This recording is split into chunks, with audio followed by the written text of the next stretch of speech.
भगवान बाबा हनुमान जी को प्रणाम। महान त्यागी बाबा जुमदेव जी को प्रणाम। परमात्मा नमस्कार। नमस्कार जी।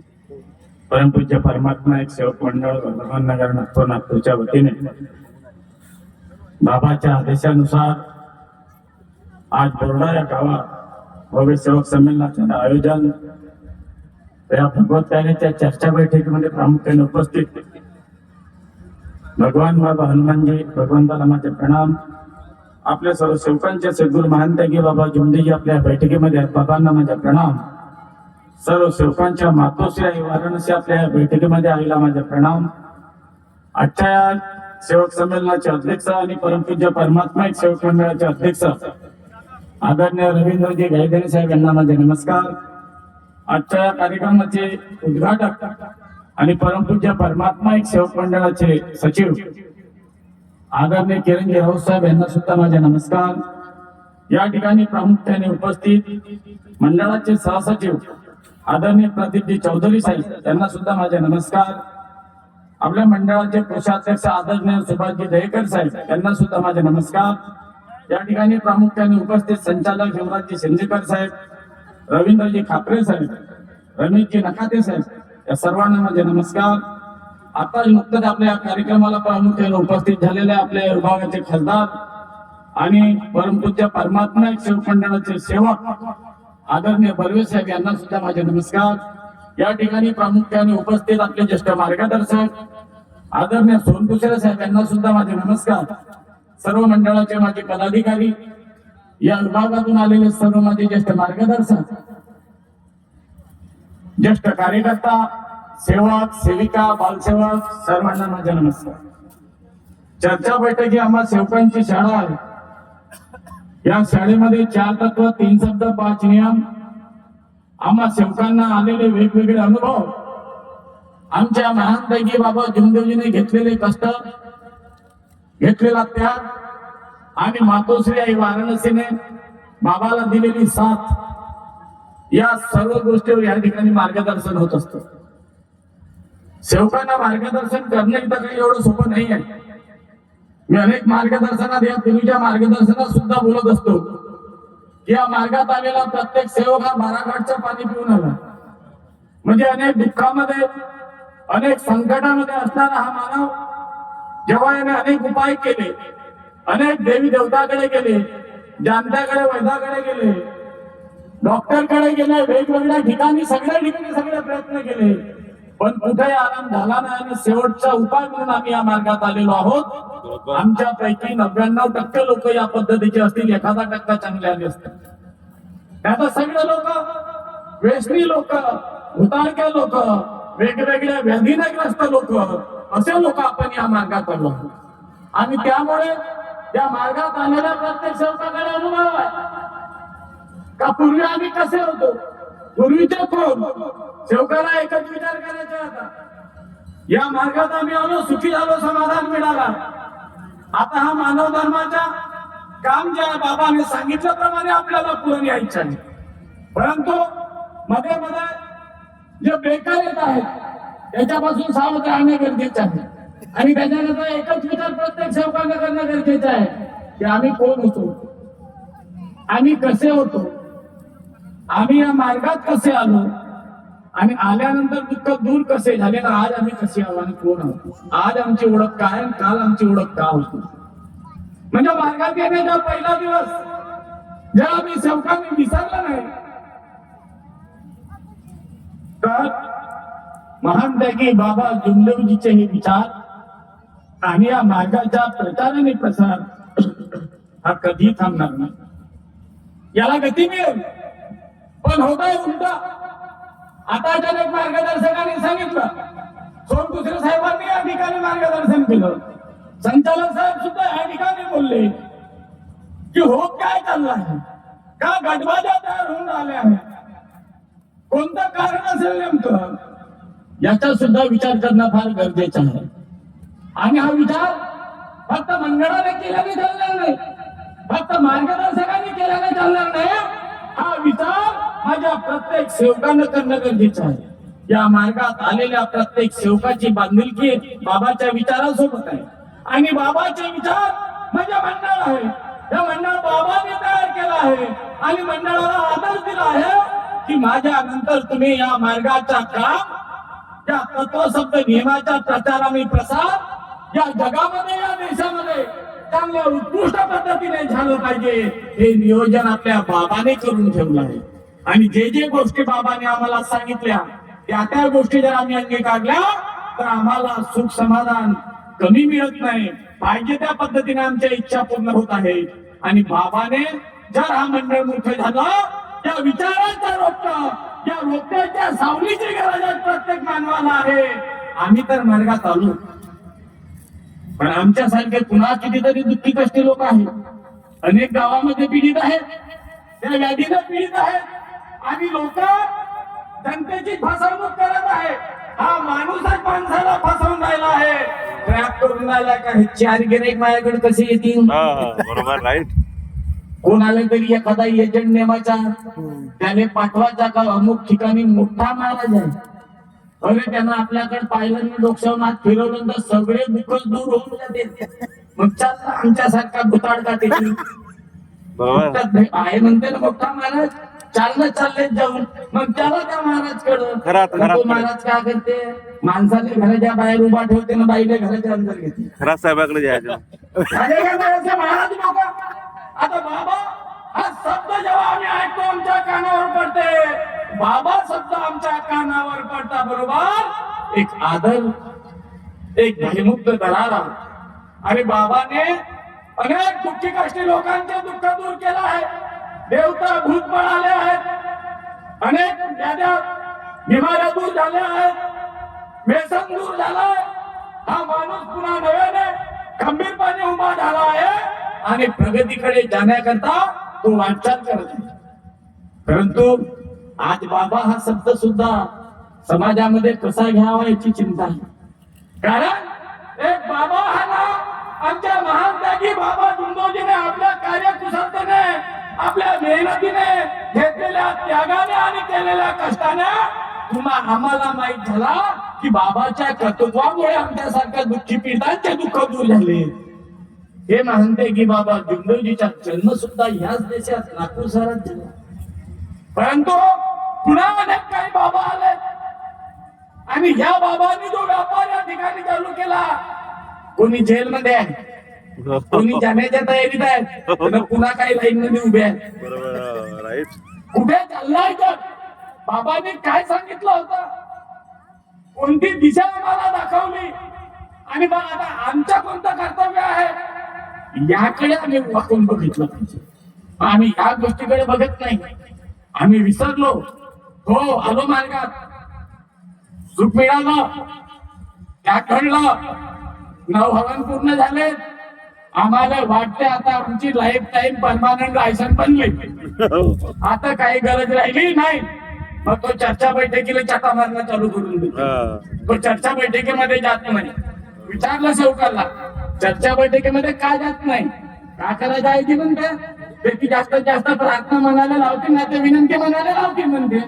नाही ती एक विचारतील म्हणते तो काहीसाठी मार्गात आला असतं सांग, नाही तर मग तो उभा होते म्हणते. चार तत्व, तीन शब्द, पाच नियम, तो असतो तर नेहमी नेहमी ऐकू माहिती खाणं बघून गेले म्हणते. सांगताय कसं आताच कुणातरी मार्गदर्शन केलं, याच विषयावर बोलले कोणतरी. या ठिकाणी दररोज भात खातो आम्ही, दररोज भाजी बी खातो, दररोज झोपतो आम्ही. मग कशाला झोपता रे दररोज? हप्त्याची जग चर्चा बैठक येते तेव्हा जेव्हा आम्हाला जमत नाही. झोपणं कसं जमते दररोज झोपणे बंद करून टाका ना, जेवणे बंद करून टाका. दररोज पांढरा भात खातात, एखाद दिवस या रेतीचा भात खाऊन पाहा ना. दररोज आपण पांढरा भात खातो, एखाद दिवस रेती खाल्ली तर जमन का? नाही नाही, पांढराच भात पाहिजे. थोडी गव्हाचीच पाहिजे, नाही तर मग त्याची पाहिजे. खाणं दररोज आहे, झोपणं दररोज आहे, उठणं दररोज आहे, संडासने दररोज जातात. रोखून पाहा एक महिना रोज, रोखून पाहा एक महिना रोज. खाऊन हा नाही हे दररोज चर्चा आणि चर्चा बैठक हप्त्यातून एक वेळा येते. दररोज तेच ऐकतो. तेच ते नाहीये, त्यामध्ये काहीतरी अर्थ दडला आहे, ते शोधण्याची गरज आहे. आणि त्याला समजा ज्याच्या मनाचे दरवाजे उघडे आहेत त्याला. बरोबर. सगळ्याला समजणार नाही चर्चा बैठकीच्या अर्थ. त्याच्यासाठी आम्हाला आमच्या मनाचे दरवाजे उघडावे लागतील आणि बाबाचे विचार आम्हाला समजावे लागतील. पण बाबाचे विचार तर समजतील कधी? चर्चा बैठकीला जाऊन तेव्हा आम्हाला परमात्मा एक समजा. काय सांगितलं आहे बाबांनी? कुठे आहे परमात्मा आहे? आम्ही इथं असंख्य लोक बसलो आहोत. तापेश्वर वैद्य त्याच्यापैकी एक आहे, पण मला सोडून हजारो लोक दुसरे पण आहेत. या ठिकाणी आम्ही एवढा सेवकांचा मेळावा या ठिकाणी भरला आहे. या ठिकाणी संमेलन आहे. या बाबाच्या विचाराच्या आदान प्रदान आम्ही करणार आहोत. काही गोष्टी आम्हाला ऐकायला भेटतील, काही गोष्टी आम्ही सांगू आणि ऐकण्यातून आणि सांगण्यातून एक विचार मंथन या ठिकाणी होईल. आणि या विचार मंथनातून 4 चांगल्या गोष्टी आमच्या कानावर पडतील. एखादा उदाहरण, एखादा अनुभव आमच्या कानावर पडेल आणि या अनुभवातून आमच्या परिवारात असलेल्या समस्यांची उकल होईल. मग आम्हाला आमच्या हातून घडलेली एखादी चूक असेल त्या अनुभवातून आम्हाला कळून सुटेल. आता पानशिवनीच्या मार्गदर्शकांनी सांगितलं त्या झालंय की बावने तरी बोलले इथं आणि बाबाकडे गेले आणि बोटा बांधून ठेवला होता म्हणजे पदराले. सांगितलं बोटा बांधून ठेवला होता पदराले. बाबा अंतर्यामी होते. बाबांनी ओळखलं आणि तो गोटा फेकायला सांगितला. अशा चुका आमच्याकडून होऊ शकत नाही. तर आम्ही माणूस आहोत ना. आमच्यासारखा बेईमान राहू शकते का कोणी? नाही. हातपर्यंत मोठे चांगले आहेत. आता सिमेंट रस्ता देऊ द्या ना 20 लाखाचा एखाद्या मूल्यात बर्वे साहेबांना. बर्वे साहेब की जय. रस्ता झाला, इकडे काम पलटला, दुसरा नेता आला, त्यानं त्याच्यावर जर प्लास्टर करून दिलं ना आपला नाव लिहिलं तर मग दुसरा साहेब की म्हणजे आपण पलटाले कमी आहो का? झट पलटी मारता विचारू आम्ही. खरी गोष्ट आहे. मग बाबांनी एवढं दिलं, सगळं दिलं, दिशा दाखवली. या समाजाला खऱ्या अर्थाने या मानव जातीला ज्या विचाराची गरज आहे, एक अध्यात्म म्हणजे एका परमेश्वराची प्राप्ती कशी होते हा सरळ आणि सोपा मार्ग. कोणती फसवणूक नाही. तुमच्या ध्यानात कार्य करा. तुम्ही नवरा बायको पोरबाला पकडून तुम्हीच करा. कोण्या आबा बाबाले बोलू द्या नको ना आपल्या घराचा तमाशा कर्जा नको. हे कार्य एक चित्त, एक लक्ष, एक भगवान मन लावून करा. हे बाबांनी सांगितलं. बोलवलं का आपल्याला हातात लावायला? बोलवलं नाही. कोण आहे तुमच्या भागातला मार्गदर्शक? त्याने भेटून घ्या, त्याचा शब्द घ्या आणि आपल्या घरी कार्य सुरू करा. हा विचार केलाय. तर बाकीचे बाबा शनिवारी येजो, मग इतवारी येजो, तोही घेऊन येजो, मग तिकडे जमवून टाकून. म्हणजे कुठं आपले बाबा होते का असे? आमचे बाबा असे नव्हते ना. आम्हाला सांगितलं बाबाने एक चित्त, एक लक्ष, एक भगवान. तुमच्या अंतःकरणात एक जागृती आली पाहिजे. ती येईल कशी? ती तेव्हाच येईल जेव्हा आम्ही चर्चा बैठकीमध्ये जाऊ. ती तेव्हाच येईल जेव्हा आम्ही तत्व, शब्द आणि नियम समजू. परमात्मा एक आम्हाला समजला पाहिजे. आमच्या बाबाने देखावा केला नाही. आमच्या बाबाने वेगवेगळे पैराव करून लोकांचे लक्ष आपल्याकडे आलं पाहिजे याचा विचार केला नाही.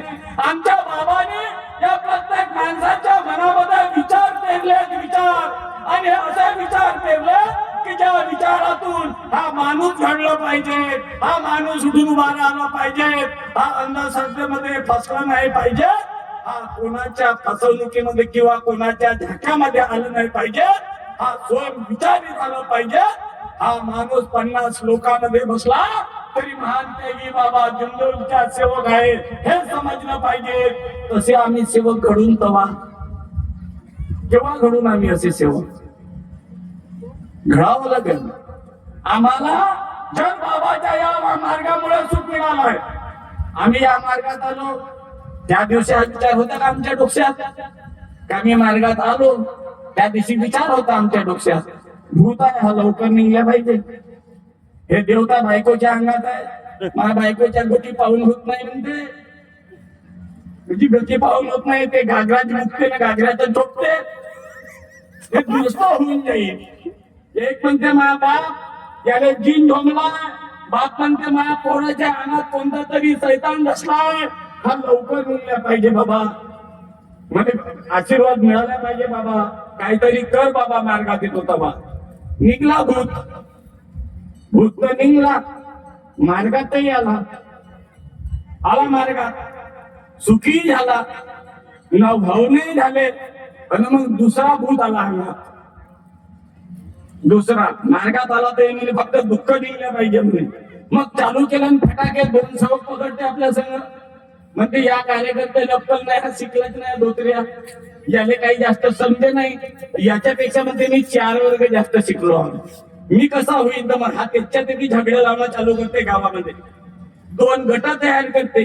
2 गट तयार झाले का मग तापेश्वर वैद्यकडे येते, नाही ऐकला तर मग सचिव साहेबांकडे जाते, मी तुमच्याच आहो म्हणते, पुढच्या इलसनच्या कामात पडील म्हणते मी तुमच्या. मग सचिव साहेबांकडून अध्यक्ष साहेबांकडे जाते. अध्यक्ष साहेबांना माहित आहे का आता आजकाल खासदार साहेब हे कार्यक्रमात जास्त जेवून राहिले यावर्षी, ते काही कोणता कार्यक्रम सोडले नाही. अध्यक्ष साहेबांना जर म्हणून टाकला का ठीक आहे नंतर पाहून टाकून, तर म्हणते एक फोन खासदार साहेबांच्या हाताला लावूनच पाहिजे म्हणते. तो खासदार साहेबांना येऊन भेटते, साहेब म्हणते मी तुमचा पक्का कार्यकर्ता हो म्हणते, तुमचा पक्का कार्यकर्ता हो. अध्यक्ष साहेबांना जर तुम्ही एक फोन लावला का आपला कामच जमणार म्हणते, मी मार्गदर्शकच बनतो म्हणते. बापरे. पण मार्गात येते त्या दिवशी ऐकत का हे विचार नाही. मार्गदर्शक असो किंवा सेवक असो, आणि जर आम्ही सेवक आहोत तर आम्हाला बाबाचे कार्य करण्यापासून कोणी थांबवत आहे? नाही थांबवत. विचार प्रबळ जर असतील आणि लोकांना जर जागवण्याचे काम आमच्या हातात आलं असाल आणि ते जर आम्ही इमाने इतबारे करण्याचे ठाणलं तर त्याच्याकरता मार्गदर्शक बनण्याची गरज नाही, संचालकही बनण्याची गरज नाही. कारण की संचालकही बनणं तुमच्या हातात नाही, माझ्या हातात नाही आहे. पण तुम्ही म्हणतो म्हणा तुमच्या हातात नाही, या लोकांच्या हातात आहे. मार्गदर्शक बनायचं असेल तर मंडळाच्या हातात आहे. बरोबर आहे का नाही? पण कर्म करणे, चांगलं कर्म करणे, हा मार्ग या लोकांना जागवणे. माझ्या महान त्यागी बाबा जुंदोजीचे विचार माणसा दुःखी कष्टी लोकांपर्यंत पोहोचवणे हे कोणाच्या हातात आहे? हे कोणाच्या हातात आहे? ते आपल्या हातात आहे. त्याच्याकरता पदाची गरज नाही, कोणत्या शिफारसीची गरज नाही, खासदार साहेबाकडे जायची गरज नाही. फक्त आमची इच्छाशक्ती पाहिजे, आमची का आम्ही हे काम आम्ही करायचं आहे आणि मी म्हणाला हे काम करणार आहोत. आणि ज्या दिवशी हे विचार आपल्या या प्रत्येक सेवकाच्या मनामध्ये रुजतील आणि आपण प्रत्येक सेवक कामाला लागू, त्या दिवशी कोणतीच गटबाजी होणार नाही, त्या दिवशी कोणताच तुटफूट होणार नाही. आणि आमचा हा मंडळ महानताई बाबा जुंदोजीचे विचार या देशात नाही तर या विश्वात मोठ्या झपाट्याने नक्की. आणि या विचाराची गरज या देशाला आहे. या देशाला म्हणजे लोकांना काय असं नाही, त्या भगवंतालाही आहे ज्याने या सृष्टीची निर्मिती केली. आज तोही रडत असेल, आज या सृष्टीची निर्मिती करणारा भगवंतही रडत असेल, वरून पाहत असेल तेव्हा काय रडत असेल? त्याला माहित आहे की आता देवाचा बाजार भरलाय, भगवंताच्या नावावर अरे मी जन्माला घातलेले हे माणसं. एक माणूस दुसऱ्याला फसवून राहिला, एक माणूस दुसऱ्यावर अत्याचार करून राहिला आहे, एक माणूस दुसऱ्याला लुटून राहिला आहे. हे जर भगवंत पाहते, भगवंताला सगळं दिसते. भगवंताकडे सगळ्याच्या कर्माचा हिसाब आहे. आणि जर भगवंताकडे सगळ्याच्या कर्माचा हिसाब राहिला नसता, 10-10, 20-20 मंत्री लोक एखाद्या बाबाच्या बाजूने तरी त्याला जेलमध्ये जावं लागला नसतं. बरोबर. मंत्री राहून सरकार ज्या बाबाच्या मागे ठामपणे उभी राहते, तेही महाराज लोक जेलमध्ये गेले. म्हणजे काय मोठे आहे, कर्म मोठे आहे. म्हणून कर्माकडे लक्ष द्या. आपला मार्ग कर्म प्रधान आहे. आपल्याला श्रम करावं लागणार आहे. आपल्या लेकरा बाळासाठी आपल्याला कष्ट करावं लागणार आहे. फुकटाच्या मलातून आपल्याला मोठं व्हायचं नाही, त्याचे 2 रुपये मारून आपल्याला मोठं व्हायचं नाही. हे बाबाचे विचार नाहीत. आम्ही आमचं श्रम करू, आम्ही आमचे कष्ट करून आमच्या लेकराचं चांगलं शिक्षण करा. आमचे मुलं चांगले शिकले पाहिजेत, उच्च शिक्षित झाले पाहिजेत. मोठ्या गरिबीतून बाबांनी स्वतःच्या मुलाला शिकवलं, तेवढ्या गरिबीतून बाबांनी स्वतःच्या मुलाला डॉक्टर केला आता आमची जबाबदारी आहे की आमच्या बाबाच्या मार्गाने चालले तेवढे कणखरपणे आम्ही चालू शकणार नाही, 100% चालू शकत नाही. 25% चालण्याचा प्रयत्न केलं. बाबाचा मुलगा डॉक्टर झाला, आमच्या पोरगा कंपाऊंडर तर होईल. पोराला शिक्षण द्या. आणि बाबाने परमात्मा एक सांगितलं आहे, आपल्या पायावर आपल्याला डोकं ठेवू दिलं नाहीये, आपलं हार बाबाने घरात घेतलं नाहीये. त्याचं कारण एक होतं, बाबाने हे विचार दिले आहेत आपल्याला की प्रत्येक माणसाच्या शरीरामध्ये आत्मा आहे. ही असणारी आत्मा त्या परमेश्वराचा अंश आहे, भगवंताचा अंश आहे. माझ्या पायावर जर दुसऱ्या सेवकांनी डोकं ठेवलं तर साक्षात भगवंताचा अपमान होईल. हे विचार आपल्या बाबाचे आहेत आणि हे विचार आपल्याला बी जपून ठेवायचे.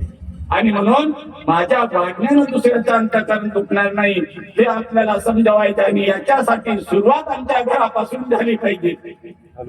आणि घरापासून करायचे असेल तर आमची म्हातारी सासू असेल, आमच्या म्हातारा सासरा असेल, जो आता त्याला गरज आहे आमच्या सहाऱ्याची. या म्हातारपणामध्ये तो लहान लेकरासारखा वाटते. जसे आम्ही लहान होतो 2, 4, 5 वर्षाचे, तेव्हा आम्ही कुठेही करत होतो, कुठेही तू करत होतो, कसंही वागत होतो. आमची आई आम्हाला पकडत होती, जवळ घेत होती, दूध होती, पुसत होती, चांगलं करून पावडर लावून द्या बोलायचे लोक आम्हाला पकडत होते. तोपर्यंत नव्हते पकडत दुसरे लोक. हीच वेळ आता आमच्या वडिलांवर आली असेल, ते म्हातारे झाले असतील. अशा म्हातारपणामध्ये त्यांचं चांगलं सांभाळ प्रत्येक सुनेनं केलं पाहिजे, प्रत्येक मुलानं केलं पाहिजे. आणि ज्याच्या दारामध्ये म्हातारा वडील किंवा म्हातारी आई त्याची सून किंवा मुलगी जर व्यवस्थित सांभाळ करत नसतील आणि त्यांच्या अंतःकरण जर दुखलं जात असेल तर आपल्याला परमात्मा एक समजलं नाही, हे आपण समजून घेतलं पाहिजे. आणि परमात्मा एक म्हणजे दुसऱ्याच्या आत्म्याला दुःख पोचणार नाही, हा त्याचा अर्थ आहे. जर आम्ही आमच्या मायबापाच्या आणि सासू सासऱ्याचे अंतःकरण दुखवत असेल तर आम्हाला परमात्मा एक समजला नाही. याची सुरुवात तुम्ही आम्ही प्रत्येकाने स्वतःच्या घरापासून करावी एवढी विनंती या ठिकाणी करतो. वेळ फार झालाय, अनेक मार्गदर्शन या ठिकाणी होणार आहे, त्याच्या भान ठेवून मी या ठिकाणी थांबतो. सर्वांना नमस्कार जी, बहुत बढ़िया.